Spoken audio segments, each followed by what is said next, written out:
एक जंगल में बंगले नाम का एक शेर रहता था। वह जंगल का राजा था। उसके पास जादुई शक्तियाँ थीं। वह अब बूढ़ा हो चुका था। वो अब जंगल का राजा किसी और को बनाना चाहता था। उस जंगल में एक सफ़ेद शेर और कालू नाम का तेंदुआ भी रहता था। वे एक दिन सभी जानवरों को बुलाता है और कहता है, मैं अब बूढ़ा हो गया हूँ और जंगल का राजा सफ़ेद शेर या कालू, इन्हीं दोनों में से किसी एक को बनाना चाहता हूँ। यह बात कहकर शेर थोड़ी देर सोचने के बाद बोलता है, कालू ताकतवर जानवर है, पर सफ़ेद शेर ताकतवर के साथ साथ समझदार भी है। तो इस जंगल का राजा सफ़ेद शेर को बनाता हूँ और कालू उसका सेनापति रहेगा। यह सुनकर सभी जानवर खुश हुए, पर कालू को मन ही मन बहुत गुस्सा आया। सफ़ेद शेर सभी जानवरों का ख्याल अच्छे से रखने लगा था। उससे सारे जानवर खुश थे। कालू को सफ़ेद शेर से जलन होने लगी। वह अंदर ही अंदर सफ़ेद शेर से नफरत करने लगा था। ऐसे ही कुछ समय बीतता गया। सफ़ेद शेर ने शादी कर ली थी। सफ़ेद शेर अपनी पत्नी से बहुत खुश था। ऐसे ही दिन बीत रहे थे। तभी शेरनी ने एक बच्चे को जन्म दिया। सफ़ेद शेर ने उनका नाम सिम्बा रखा। सिम्बा बहुत ही प्यारा था। सिम्बा को जन्म देते ही शेरनी की तबीयत खराब हो जाती है।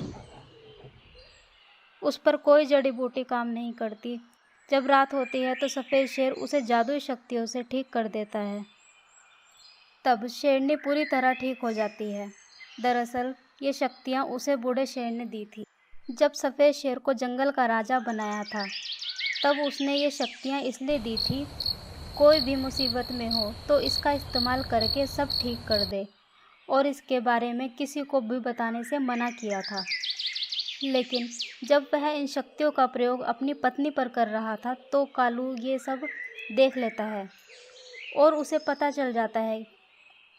फिर वो गुस्से से आग बबूला हो जाता है। ये बूढ़ा शेर और सफ़ेद शेर दोनों ने मिलकर मुझे बेवकूफ़ बनाया है। अब तू नहीं बच पाएगा सफ़ेद शेर। हा हा हा।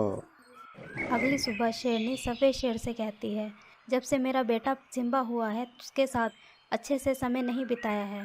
कहो तो मैं सिम्बा को लेकर घूमने जाऊं? तब सफ़ेद शेर कहता है, हाँ, क्यों नहीं, जाओ घूम आओ, पर ध्यान से, कोई तुम्हें नुकसान ना पहुंचा दे। यह कहकर सफ़ेद शेर अपनी जादुई शक्तियाँ अपने बेटे सिम्बा को दे देता है और वे दोनों जंगल घूमने निकल जाते हैं। थोड़ी देर बाद ही वहाँ कालू आता है और कहता है, सालों से मैं इस आग में जल रहा हूँ कि मुझे छोड़कर तुझे इस जंगल का राजा बनाया गया और जादुई शक्तियाँ भी तुम्हें ही दे दी गई। सफ़ेद शेर जादुई शक्तियाँ देने से मना कर देता है। नहीं, मैं तुम्हें अपनी जादुई शक्तियाँ नहीं दूंगा। तो कालू उस पर हमला करके उसे मार देता है और उसके सारे सैनिकों को भी मार डालता है।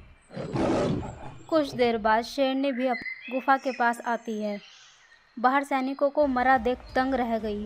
शेरनी गुफा की ओर जाती है। तभी गुफा में छिपा हुआ कालू बाहर आता है और कहता है, चलो वो जादुई शक्तियाँ मुझे दे दो। कहा है तुम्हारा बेटा, आज मैं उसे जिंदा नहीं छोड़ूंगा, उसे भी मार दूंगा। हा हा हा। दुष्ट, तूने मेरे पति को मार डाला। मैं तुझे नहीं बताऊंगी कि मेरा बेटा कहाँ है। शेरनी कालू को कुछ नहीं बताती। कालू गुस्से में आकर शेरनी को ही मार देता है। यह सब दूर खड़ा सिम्बा झाड़ियों के पीछे से देख रहा होता है। सिम्बा वहाँ से भागकर कहीं दूर चला जाता है और गुस्से में मन ही मन में कहता है, मैं अपने माँ बाप के हत्यारे को जिंदा नहीं छोड़ूंगा। इधर कालू सफ़ेद शेरनी को मारकर जंगल का राजा बन जाता है और सभी जानवरों पर अत्याचार करने लगता है। ऐसे ही कुछ साल बीत जाते हैं। इधर सिम्बा ने अपनी एक ताकतवर सेना को तैयार किया और कालू की तबाही के लिए निकल पड़ा। वो कालू के पास पहुंचता है और देखता है कि कालू भी अपने सेना के साथ खड़ा रहता है। दोनों की सेना आमने सामने आती है और एक दूसरे पर वार करने लगते हैं। कालू की सेना ज़्यादा थी, इसलिए सिम्बा की सेना हार रही थी।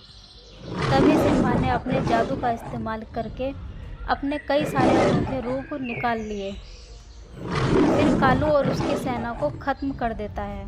जंगल के सारे जानवर खुश हुए और फिर सिम्बा को जंगल का राजा बनाते हैं और सभी जानवर खुशी खुशी रहने लगते हैं।